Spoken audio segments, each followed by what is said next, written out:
తిరుపతన్న చెప్పినట్టు నాకు జాగృతి పెట్టినప్పటి నుంచి జాగృతి సంస్థను బలోపేతం చేయడంలో పెద్ద ఎత్తున ఉపాధ్యాయులే పాత్ర పోషించిండ్రు.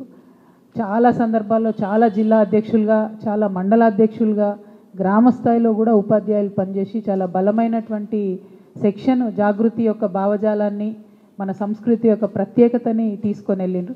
ప్రత్యేకించి ఎప్పుడైతే కోటి బతుకమ్మల జాతర అనౌన్స్ చేసినామో ఇప్పటికి కూడా నాకు బాగా గుర్తు, మొత్తం తెలంగాణ టీచర్ జేఏసీ అనే ఉద్యమంలో ఏదైతే పెట్టుకున్నామో ప్రతి ఒక్క టీచరు ప్రతి ఒక్క స్కూల్లో పిల్లలతో బతుకమ్మలు ఆడించి, మీకు ఎందుకక్క స్కూళ్ళలోనే మేము మీకు కోటి బతుకమ్మలు చేసిస్తామని నెల రోజులు కూడా కోటి బతుకమ్మ జాతరలు జరిపినటువంటి ఉపాధ్యాయ మిత్రులందరికీ కూడా హృదయపూర్వకంగా వందనాలు తెలియజేస్తూ ఉన్నాను.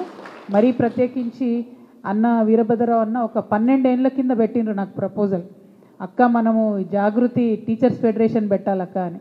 ఆనాడు అన్నకి చెప్పిన, అన్న ఇది సందర్భం కాదు అని అనుకుంటే మరి ఏ టైంలో అనుకున్నాడో కానీ సందర్భం వచ్చింది, విచిత్రమైన పరిస్థితి వచ్చింది. ఇప్పుడు టీచర్స్ ఫెడరేషన్ పెట్టాల్సినటువంటి అవసరాన్ని కూడా గమనిస్తున్నాం. సో వీరభద్రరావు అన్న మీ యొక్క దూరదృష్టికి మరి ధన్యవాదాలు. అప్పుడెప్పుడో రిజిస్టర్ చేసి పెట్టిండ్రు, ఇప్పుడు ఫౌండర్ ప్రెసిడెంట్గా అన్న ఉన్నారు, అన్న అధ్యక్షులుగా మిగతా ఇక్కడ ఉన్నటువంటి పెద్దలు గణపురం దేవేందర్ గారు, జాడి సీనన్న గారు, తానిపర్తి తిరుపతిరావు గారు, కేజీబీవి సుజాత గారు, మాట్లాడినటువంటి కవిత గారు, మరి ఇక్కడ మిత్రులందరినీ కూడా మనము ఒక అడ్హాక్ కమిటీగా వేసుకొని ఇవాళ తెలంగాణ జాగృతి టీచర్ ఫెడరేషన్ ప్రారంభిస్తున్నాం. ఫెడరేషన్ అనే పదం ఉందంటే అర్థం ఏంటంటే లైక్ మైండెడ్ మిగతా సంఘాలన్నిటితో కూడా కలిసి పనిచేస్తామని అర్థం.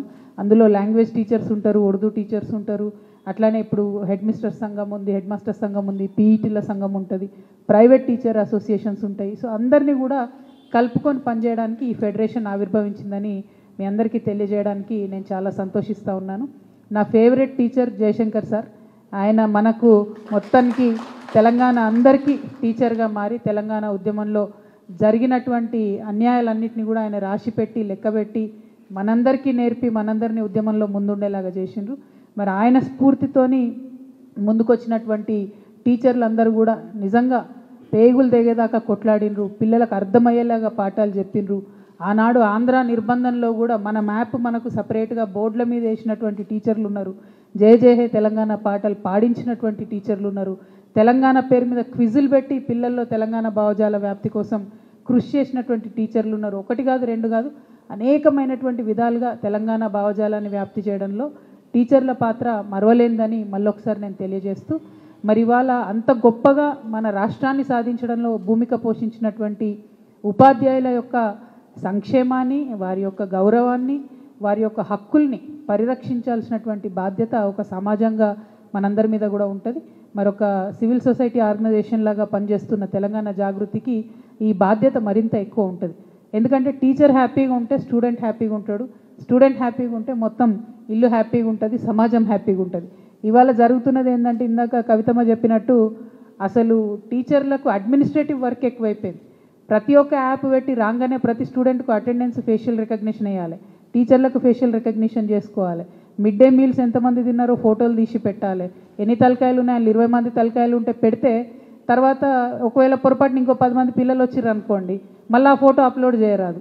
అంటే మళ్ళీ వీళ్ళే దానికి కూడా జవాబు ఇచ్చుకోవాలన్నట్టు, ఎంతమంది తిన్నారు, ఎన్ని గ్రాముల ఫుడ్ అయిపోయింది, ఎన్ని గ్రాముల బియ్యం పెట్టినాం, ఎన్ని గ్రాముల అన్నం ముడిచింది ఇవ్వాలా అంటే ఒక్కొక్క పిల్లవాడికి 6 రూపాయలు ఇస్తారు 1 నుంచి 5వ తరగతి, తర్వాత 8 రూపాయలు ఇస్తారు, 10వ తరగతి పిల్లలకు కొంచెం ఎక్కువ ఇస్తారు. ఇప్పుడు ఏమవుతుందంటే ఆ 10 మంది మిస్ అవ్వడం ద్వారా ఆ బిల్లు ఆ వంటలు వండే వాళ్ళకి రాదు, వాళ్ళకి ఇబ్బంది. అంతకుముందు ఎట్లుండే అంటే టీచర్లు పాపం ఈ మొత్తం కూడా మిడ్ డే మీల్ స్కీమ్ వాళ్ళని కూడా వీళ్ళే దగ్గరికి పిల్లల కోడళ్ళ వాళ్ళని కూడా కాపాడుకొని వాళ్ళు మంచిగా వండి పిల్లలకు పెట్టేటట్టు అనేక రకమైన సర్దుబాట్లు మనం గవర్నమెంట్ స్కూల్లో చేసుకుంటూ కూడా ఉపాధ్యాయులు నడిచినటువంటి సందర్భాలు ఉన్నాయి. ఇవాళ పరిస్థితి ఏంటంటే అన్నీ ఆన్లైన్ చేసే వరకు ఎవరిని కాపాడలేని పరిస్థితి, అసలు పాఠం చెప్పేదానికన్నా ఎక్కువ అడ్మినిస్ట్రేషన్ పని అయినా ఎక్కువ అనేటువంటి పరిస్థితి ఉన్నది. సో ఈ పరిస్థితి నుంచి ప్రభుత్వం వాళ్ళని మినహాయింపు ఇవ్వాలి. కొంత సిబ్బందిని మనము అంతకుముందు ఇచ్చినట్టు సిబ్బందిని కొంచెం పెంచుకుంటే ఈ అడ్మినిస్ట్రేటివ్ వర్క్ చేసే సిబ్బందిని పెంచుకోవడం అన్నది మంచిదని నేను భావిస్తూ ఉన్నాను. అట్లనే ఉపాధ్యాయులందరూ ఎదురు చూస్తూ ఉన్నారు, ఖచ్చితంగా వెంటనే పిఆర్సీని ప్రకటించాలి. పెండింగ్లో డిఏలు ఇంకా 5 డిఏలు ఉన్నాయి. ముఖ్యమంత్రి గారు చాలా గొప్పగా మాట్లాడి ఒక డిఏ రిలీజ్ చేసినప్పుడు ఇంకా ఒక 5 డిఏలు పెండింగ్లు ఉన్నాయి. అంతేకాకుండా మన పెండింగ్ బిల్స్ ఉపాధ్యాయులై చాలా రకాల బిల్స్ పెండింగ్ ఉంటాయి, అవన్నీ కూడా చాలా రోజుల నుంచి పెండింగ్ ఉన్నాయి. ఇవన్నీ ఒక ఎత్తు అయితే హెల్త్ కార్డ్స్ ఉపాధ్యాయులకు లేకపోవడం అన్నది చాలా దారుణమైన విషయం. హెల్త్ కార్డ్స్ మీద తెలంగాణ జాగృతి ప్రత్యేక కార్యాచరణ తీసుకుంటుందని కూడా ఈ సందర్భంగా ప్రకటిస్తూ ఉన్నాం. At the same time retire అయినటువంటి ఉపాధ్యాయులదైతే చెప్పుకోరానటువంటి బాధ ఉన్నది. ఎందుకంటే రిటైర్ అయ్యేటటువంటి ప్రభుత్వ ఉద్యోగి ఎవరైనా కూడా ఖచ్చితంగా పిల్లగాని పెళ్లి చేద్దామనో, ఒక పాపకి ఏదైనా బిజినెస్ పెట్టిద్దామనో, లేకపోతే ఇల్లు కట్టుకుందామనో, కొంచెం లంప్సమ్ ఒకటేసారి వస్తుందని పాపం రకరకాలుగా ప్లాన్ చేసుకుంటారు. ఇప్పుడు ఆ పరిస్థితి ఏంటంటే ఏది కూడా రానటువంటి పరిస్థితి. అంతకుముందేమో గవర్నమెంట్ని బ్లేమ్ చేసిండ్రు, బీఆర్ఎస్ గవర్నమెంట్ని. కానీ బీఆర్ఎస్లో ఉన్నప్పుడు అప్పుడో ఇప్పుడు అన్న బిల్లులు వచ్చేటివి, అప్పుడో ఇప్పుడు అన్న ఈ రిటైర్మెంట్ వాళ్ళకి ఇబ్బంది లేకుండా చేయగలిగినాం. కానీ ఇప్పుడైతే కేవలం 1వ తారీఖు జీతం వేస్తున్నది ప్రభుత్వం, మిగతా బంద్ పెట్టిండ్రు. అది కూడా ఈ కేజీబీవీలకైతే గత 2 నెలలుగా దసరాకు జీతం లేదు, దీపావళికి జీతం లేదు. మొత్తం మహిళలు పనిచేసేటటువంటి ఇన్స్టిట్యూషన్స్, ఆడపిల్లలు చదువుకునేటటువంటి ఇన్స్టిట్యూషన్స్. దీనిలో చాలా దారుణంగా ఉంది. కాబట్టి ముఖ్యమంత్రి గారు నేను వెంటనే డిమాండ్ చేస్తున్నా, దీపావళి పండగ లోపన్న మా ఆడబిడ్డల కళ్ళల్లో సంతోషాన్ని నింపండి. వెంటనే కేజీబీవీల జీతాలు రిలీజ్ చేయవలసిందిగా నేను గౌరవ ముఖ్యమంత్రి గారిని డిమాండ్ చేస్తూ ఉన్నాను. ఎట్ ద సేమ్ టైం సమాన పనికి సమాన వేతనం అనేటటువంటి ఒక కార్యాచరణ మనం అందరి గురించి మాట్లాడతాం. ఇవాళ కేజీబీవీ టీచర్లు కూడా సేమ్ పని చేస్తారు వేరే టీచర్లు చేసినట్టు, కానీ వాళ్ళకు మాత్రం జీతాలు చాలా తక్కువ ఉన్నాయి. ఇది చాలా దారుణం. తప్పకుండా వారిని ఇమీడియట్గా మనము అందరితో సరిసమానంగా వచ్చేటట్టు రెగ్యులరైజ్ చేయాలని కూడా మేము డిమాండ్ చేస్తూ ఉన్నాం. ఎట్ ద సేమ్ టైం కేజీబీవీలు, గురుకులాలు, మోడల్ స్కూల్స్లో ఆడపిల్లల హాస్టల్స్ ఉంటే పొద్దుగాలంతా పాటలు చెప్పిన టీచర్లే రాత్రి కూడా హాస్టల్ చూసుకునే పరిస్థితి. సో చాలాసార్లు 1-2 సార్లు నైట్ డ్యూటీస్ కూడా రెగ్యులర్ టీచర్స్కి ఇస్తారు. ప్రాబ్లం ఏమవుతుందంటే రెగ్యులర్ టీచర్లకు పాఠాలు ఎట్లా చెప్పాలో తెలుస్తుంది, కానీ హాస్టల్ మెయింటైన్ చేయడం కష్టం. కాబట్టి హాస్టల్ మెయింటైన్ చేయడానికి కేర్ టేకర్ వ్యవస్థ ఉండాలి, వార్డెన్ వ్యవస్థ ఉండాలి.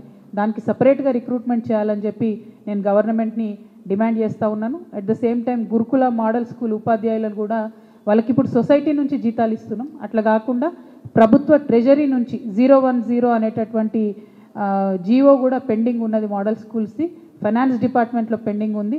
త్వరితగతిన అది క్లియరెన్స్ ఇవ్వాలని చెప్పి కూడా నేను డిమాండ్ చేస్తూ ఉన్నాను. ఎట్ ద సేమ్ టైం జీపీఎఫ్లు పెండింగ్ ఉన్నాయి చాలా, వాటిని కూడా పే చేయాలని ప్రభుత్వాన్ని నేను డిమాండ్ చేస్తూ ఉన్నాను. తెలంగాణ జాగృతి నుంచి ప్రారంభించినటువంటి ఈ టీచర్స్ యూనియన్లో అన్ని రకాల పాఠశాలను, ప్రాథమిక పాఠశాలలు, ఉన్నత పాఠశాలలు, కేజీబీవీలు, తెలంగాణ మోడల్ స్కూల్స్, గురుకుల పాఠశాలలు, ప్రైవేట్ టీచర్స్, పీఈటీలు అందరినీ కూడా కలుపుకొని పోతామని కూడా ఈ సందర్భంగా నేను తెలియజేస్తూ ఉన్నాను. మరి ప్రధానంగా ఏంటంటే అంతకుముందు పెన్షన్ స్కీమ్ ఒకటి ఉంటుండే, దాన్ని రద్దు చేసి న్యూ పెన్షన్ స్కీమ్ తీసుకొచ్చిందే అప్పుడున్నటువంటి కాంగ్రెస్ ప్రభుత్వం.